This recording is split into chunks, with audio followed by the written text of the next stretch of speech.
Émile Zola. Le chômage. Chapitre 1. Le matin, quand les ouvriers arrivent à l'atelier, ils le trouvent froid, comme d'une noire tristesse de ruine. Au fond de la grande salle, la machine est muette, avec ses bras maigres, ses roues immobiles. Et elle met là une mélancolie de plus, elle dont le souffle et le branle animent toute la maison d'ordinaire, du battement d'un cœur de géant à la rude besogne. Le patron descend de son petit cabinet. Il dit d'un air triste aux ouvriers: « Mes enfants, il n'y a pas de travail aujourd'hui. Les commandes n'arrivent plus. De tous les côtés, je reçois des contre-ordres. Je vais rester avec de la marchandise sur les bras. Ce mois de décembre, sur lequel je comptais, ce mois de gros travail les autres années, menace de ruiner les maisons les plus solides.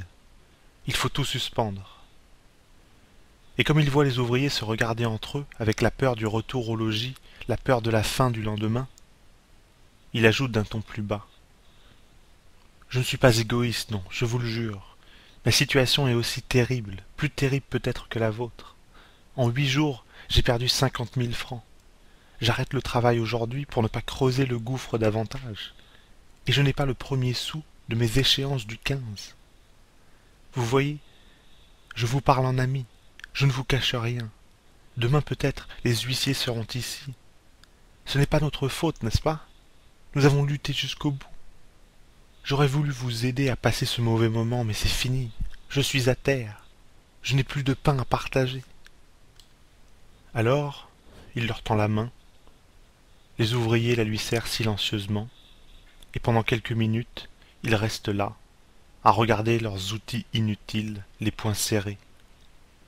Les autres matins, dès le jour, les limes chantaient, les marteaux marquaient le rythme, et tout cela semble déjà dormir dans la poussière de la faillite. Ces 20, ces 30 familles qui ne mangeront pas la semaine suivante. Quelques femmes qui travaillaient dans la fabrique ont des larmes au bord des yeux. Les hommes veulent paraître plus fermes. Ils font les braves. Ils disent qu'on ne meurt pas de faim dans Paris. Puis, quand le patron les quitte et qu'il le voit s'en aller, voûté en 8 jours, écrasé peut-être par un désastre plus grand encore qu'il ne l'avoue, il se retire un à un, étouffant dans la salle, la gorge serrée, le froid au cœur, comme s'il sortait de la chambre d'un mort. La mort, c'est le travail. C'est la grande machine muette, dont le squelette est sinistre dans l'ombre. Chapitre 2. L'ouvrier est dehors dans la rue, sur le pavé. Il a battu les trottoirs sans pouvoir trouver de travail. Il est allé de porte en porte, offrant ses bras, offrant ses mains, s'offrant tout entier à n'importe quelle besogne, à la plus rebutante, à la plus dure, à la plus mortelle. Toutes les portes sont refermées. Alors l'ouvrier a offert de travailler à moitié prix. Les portes ne se sont pas ouvertes. Il travaillerait pour rien qu'on ne pourrait le garder. C'est le chômage, le terrible chômage qui sonne le glas des mansardes. La panique a arrêté toutes les industries, et l'argent lâche s'est caché. Au bout des 8 jours, c'est bien fini. L'ouvrier a fait une suprême tentative et il revient lentement, les mains vides, éreinté de misère. La pluie tombe. Ce soir-là, Paris est funèbre dans la boue. Il marche sous l'averse, sans la sentir, n'entendant que sa faim, s'arrêtant pour arriver moins vite. Il s'est penché sur un parapet de la Seine. Les eaux grossies coulent avec un long bruit, des rejaillissements d'écume blanche se déchirent à une pile du pont. Il se penche davantage. La coulée colossale passe sous lui en lui jetant un appel furieux. Puis, il se dit que ce serait lâche, et il s'en va. La pluie a cessé. Le gaz flamboie aux vitrines des bijoutiers. S'il crevait une vitre, il prendrait d'une poignée de pain pour des années. Les cuisines des restaurants s'allument, et derrière les rideaux de mousseline blanche, il aperçoit des gens qui mangent. Il hâte le pas. Il remonte au faubourg, le long des rôtisseries, des charcuteries, des pâtisseries, de tout le Paris gourmand qui s'étale aux heures de la faim. Comme la femme et la petite fille pleuraient, le matin, il leur a promis du pain pour le soir. Il n'a pas osé venir leur dire qu'il avait menti avant la nuit tombée.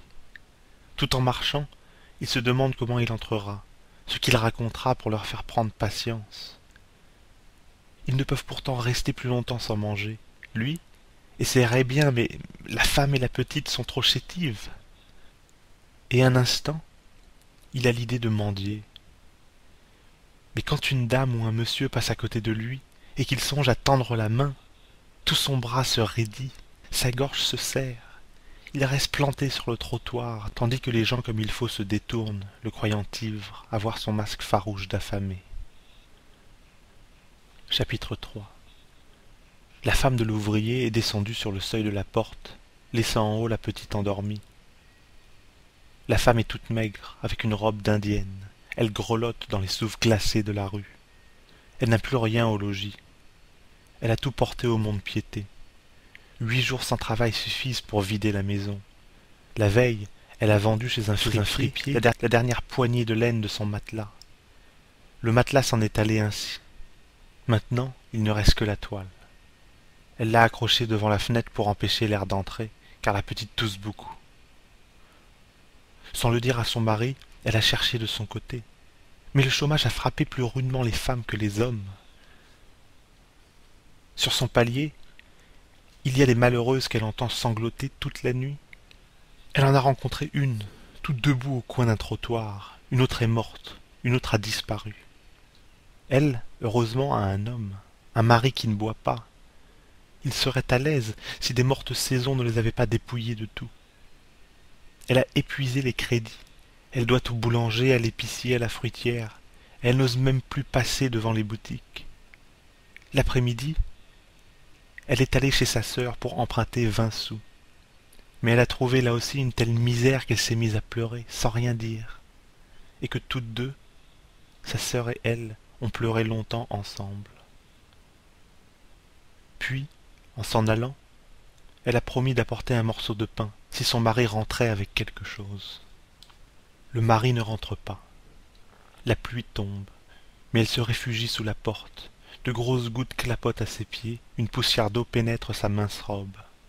Par moments, l'impatience la prend. Elle sort malgré l'averse, elle va jusqu'au bout de la rue pour voir si elle n'aperçoit pas celui qu'elle attend au loin sur la chaussée. Et quand elle revient, elle est trempée. Elle passe ses mains sur ses cheveux pour les essuyer, elle patiente encore, secouée par de courts frissons de fièvre. Le va-et-vient des passants la coudoie. Elle se fait toute petite pour ne gêner personne. Les hommes la regardent en face. Elle sent par moments des haleines chaudes qui lui effleurent le cou. Tout le Paris suspect. La rue avec sa boue, ses clartés crues, ses roulements de voitures, semble vouloir la prendre et la jeter au ruisseau. Elle a faim. Elle est à tout le monde. En face, il y a un boulanger, et elle pense à la petite qui dort en haut. Puis, quand le mari se montre enfin, filant comme un misérable le long des maisons, elle se précipite, elle le regarde anxieusement. « Eh bien » balbutie-t-elle. Lui ne répond pas, baisse la tête. Alors elle monte la première, pâle comme une morte. Chapitre 4. En haut, la petite ne dort pas. Elle s'est réveillée, elle songe, en face du bout de chandelle qui agonise sur un coin de la table. Et on ne sait quoi de monstrueux et de navrant passe sur la face de cette gamine de 7 ans, aux traits flétris et sérieux de femme faite. Elle est assise sur le bord du coffre, qui lui sert de couche. Ses pieds nus pendent grelottants, ses mains de poupée maladive ramènent contre sa poitrine les chiffons qui la recouvrent. Elle sent là une brûlure, un feu qu'elle voudrait éteindre. Elle songe. Elle n'a jamais eu de jouet. Elle ne peut aller à l'école parce qu'elle n'a pas de souliers. Plus petite, elle se rappelle que sa mère la menait au soleil.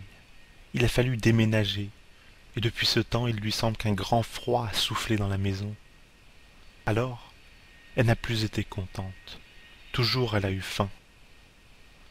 C'est une chose profonde dans laquelle elle descend, sans pouvoir la comprendre. Tout le monde a donc faim? Elle a pourtant tâché de s'habituer à cela, et elle n'a pas pu.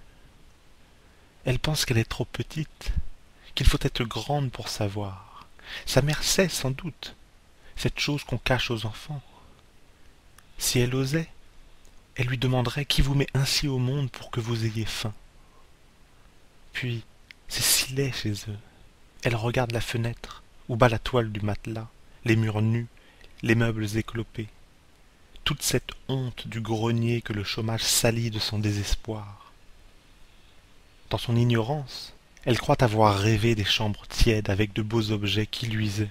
Elle ferme les yeux pour revoir cela, et, à travers ses paupières amincies, la lueur de la chandelle devient un grand resplendissement d'or dans lequel elle voudrait entrer. Mais le vent souffle. Il vient un tel courant d'air par la fenêtre qu'elle est prise d'un accès de toux. Elle a des larmes plein les yeux. Autrefois, elle avait peur, lorsqu'on la laissait toute seule. Maintenant, elle ne sait plus. Ça lui est égal. Comme elle n'a pas mangé depuis la veille, elle pense que sa mère est descendue chercher du pain. Alors, cette idée l'amuse. Elle taillera son pain en tout petits morceaux, elle les prendra lentement, un à un. Elle jouera avec son pain. La mère est rentrée. Le père a fermé la porte. La petite leur regarde les mains à tous deux, très surprise, et comme ils ne disent rien, au bout d'un bon moment, elle répète sur un ton chantant « J'ai faim, j'ai faim ». Le père s'est pris la tête entre les poings, dans un coin d'ombre. Il reste là, écrasé, les épaules secouées par de rudes sanglots silencieux. La mère, étouffant ses larmes, est venue recoucher la petite. Elle la court avec toutes les hardes du logis, elle lui dit d'être sage, de dormir. Mais l'enfant, dont le froid fait claquer les dents, et qui sent le feu de sa poitrine la brûler plus fort, devient très hardie. Elle se pend au cou de sa mère, puis doucement,